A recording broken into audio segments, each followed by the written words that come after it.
কান্না কি আপনাকে বিরক্ত করছে বানু? না, ওর কান্না শুনেই আমি তোমার কাছে এসেছি। ওর কি হয়েছে? ও এভাবে অস্থির হয়ে কাঁদছে কেন? জানি না বানু, ওর পেট তো ভরা আছে, কাপড়ও পরিষ্কার, কিন্তু কেন কাঁদছে বুঝতে পারছি না। তবে আজব কি জানেন, সেদিনও কিসেন এরকম কান্না করছিল, ইউজারসেফ এসে কোলে নেওয়াতে কান্না থেমে গেল। অদ্ভুত না? ইউজারসিফের আদর সকলকে শান্তি প্রদান করে। জানে আপনি এত রাতে এখানে কি করছেন? হয়তো আমারও কিসেনের মতো ঘুম ভেঙে গেছে।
ইউজারসিফকে এখানে ডাকো।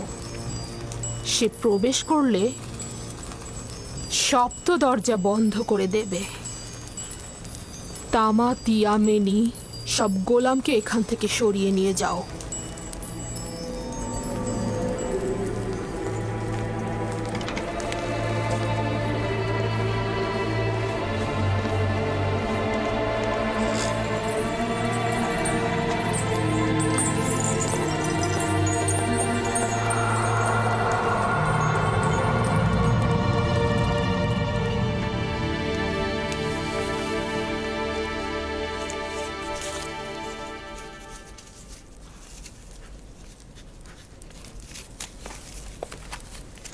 বানু জুলেখা আপনাকে তলব করেছেন।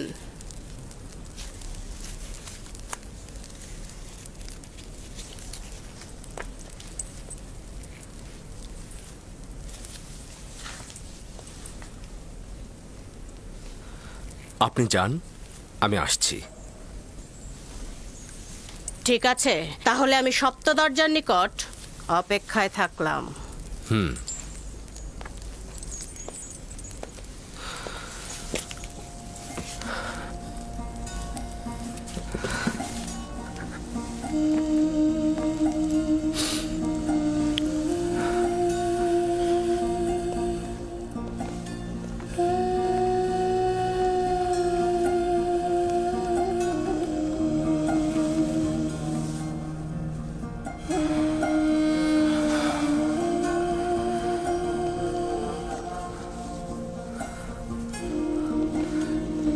হে খোদা, আমাকে একা ছেড়ে দিও না। তুমি ছাড়া আমার আর কেউ নেই।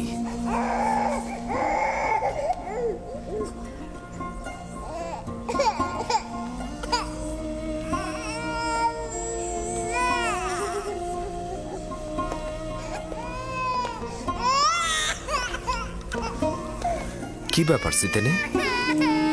কিসেন আবার কেন এইভাবে কান্না করছে? আমি জানি না কি হয়েছে ওর। আমার মনে হয় আপনার ছোঁয়া পেলেও শান্ত হয়ে যাবে।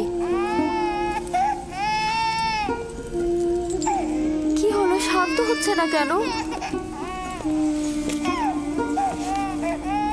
সম্ভবত তার এই কান্না অন্য কোনো কারণ থেকে। সম্ভবত তার নাজুক রুহ অলক্ষণে কোনো ঘটনার পূর্বাভাস পেয়েছে।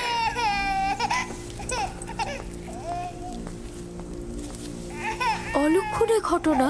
কিসের ইঙ্গিত করে গেল? কিসেন কি তাহলে সেই কারণেই কান্না করে যাচ্ছে?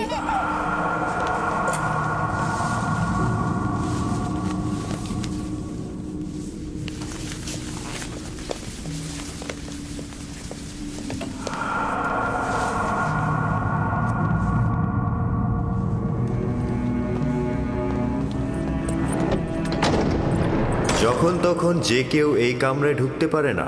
এই কামরায় প্রবেশ করতে হলে তাকে অবশ্যই 7টি দরজা অতিক্রম করতে হবে। এই 7টি দরজা শক্তভাবে তালাবদ্ধ থাকে, আর তালাবদ্ধ অবস্থায় যে কেউ চাইলেই সেখানে প্রবেশ বা বাহির হতে পারে না। আর এই দরজাগুলোর চাবি শুধুমাত্র বানু জুলেখার কাছেই সংরক্ষিত থাকে।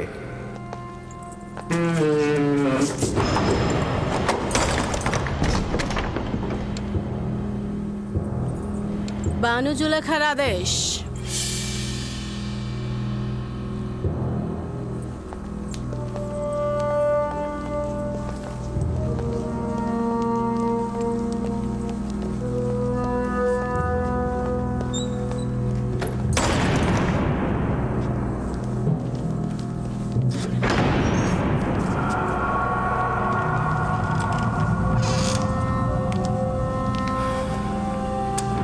দরুদ বানু জুলেখা।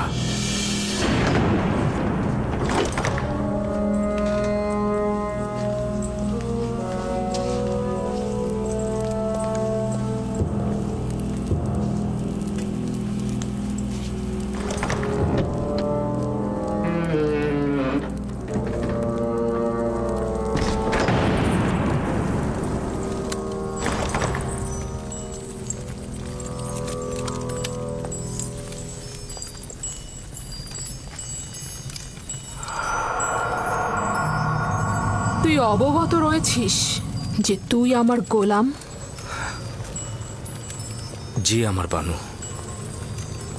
এবং জানিস যে একজন গোলাম অবশ্যই তার মালিকের প্রতি আনুগত্য প্রকাশ করবে। এখন পর্যন্ত কোনো অবাধ্যতা দেখেছেন কি?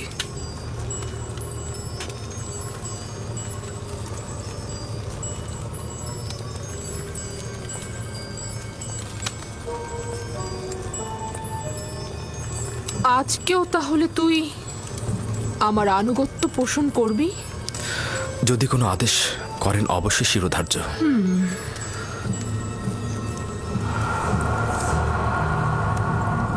আজকে আমি নিজেকে তোর জন্য প্রস্তুত করেছি।